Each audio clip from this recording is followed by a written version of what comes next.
Hello friends, नमस्कार and welcome to समाधान। साथियों, उम्मीद है कि आप सब अच्छे होंगे और साथ ही साथ आपकी स्टडी भी अच्छे से चल रही होगी।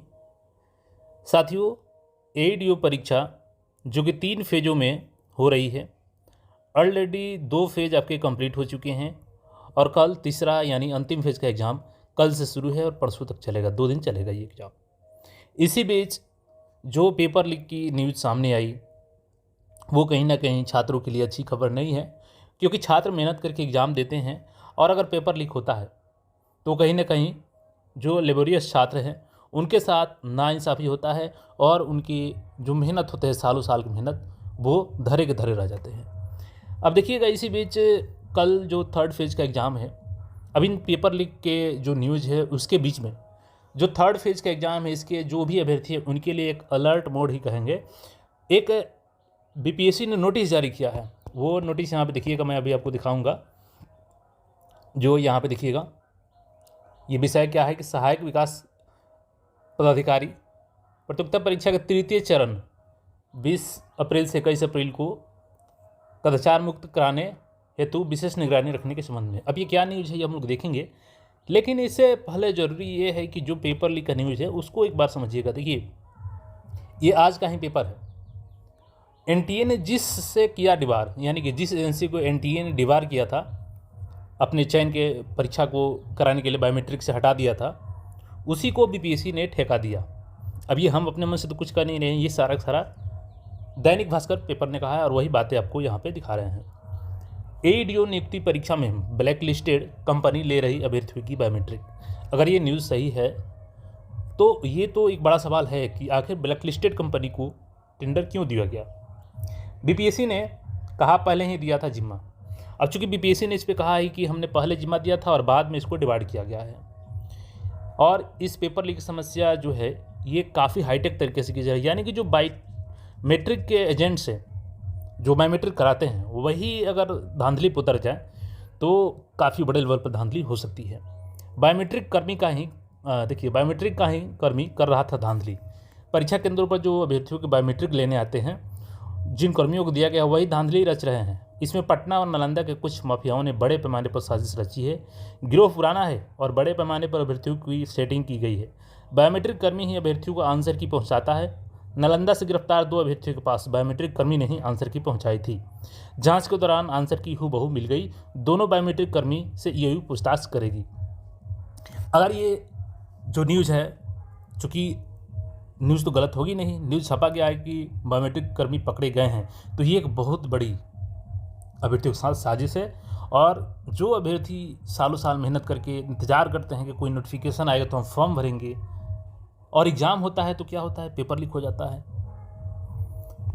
इतना ही नहीं, देखिएगा, एडीओ प्रश्न पत्र लीक कांड की जांच ईओयू करेगी। तो ईओयू ने इस मामले में दर्ज किया है केस।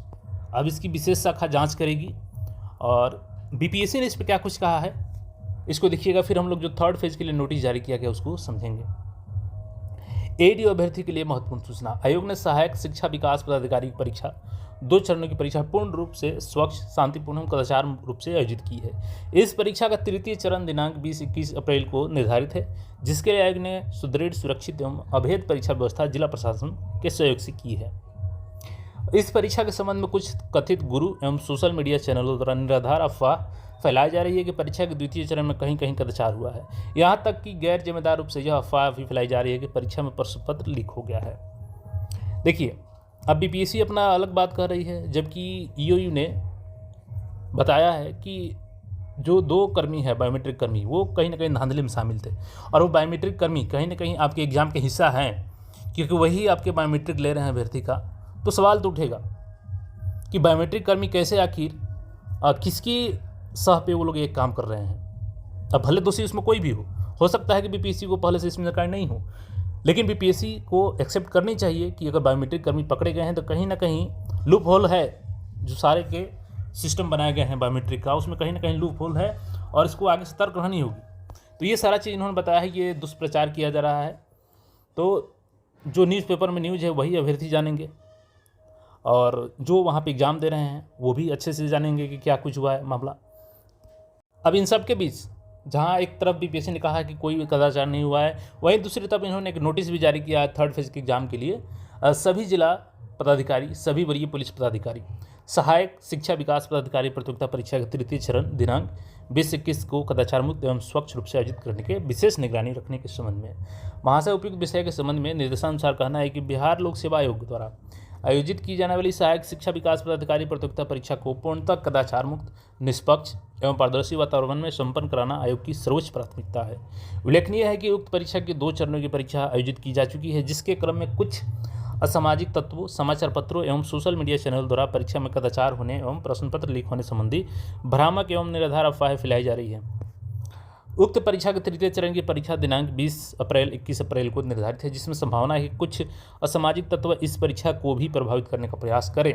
ऐसे में आवश्यक है कि प्रशासनिक स्तर पर पूर्ण सतर्कता बरती जाए एवं ऐसे तत्वों की किसी भी योजना को ससमय निष्फल करते हुए परीक्षा का आयोजन कदाचार मुक्त एवं स्वच्छ वातावरण में संपन्न कराया जाए। अतः अनुरोध है कि परीक्षा कार्य में संलग्न सभी स्तर के पदाधिकारियों एवं कर्मियों को अपने स्तर से किसी भी प्रकार की गतिविधियों पर कड़ी निगरानी रखने हेतु निर्देशित किया जाए एवं कोई भी अवांछित सूचना प्राप्त होने पर यथाशीघ्र आयोग को सूचित किया जाए। आज का ही ये लेटर देखिएगा, सचिव महोदय के साइन से जारी किया गया है। तो ये बड़ी ही दुविधा है अभ्यर्थियों के पास कि एग्ज़ाम तो देने जा रहे हैं, अगर ये बायोमेट्रिक कर्मी ही मिले हुए हैं तो आने वाले फेज में कल क्या गारंटी है कि नहीं मिले होंगे। तो कल देखिए क्या कुछ होता है, कल तो एग्ज़ाम होने के बाद ही पता चलेगा कि कल की स्थिति क्या रहती है। बाकी जो भी थर्ड फेज वाले हैं, अब इस सिचुएशन में आपको ज़्यादा पैनिक नहीं होना है।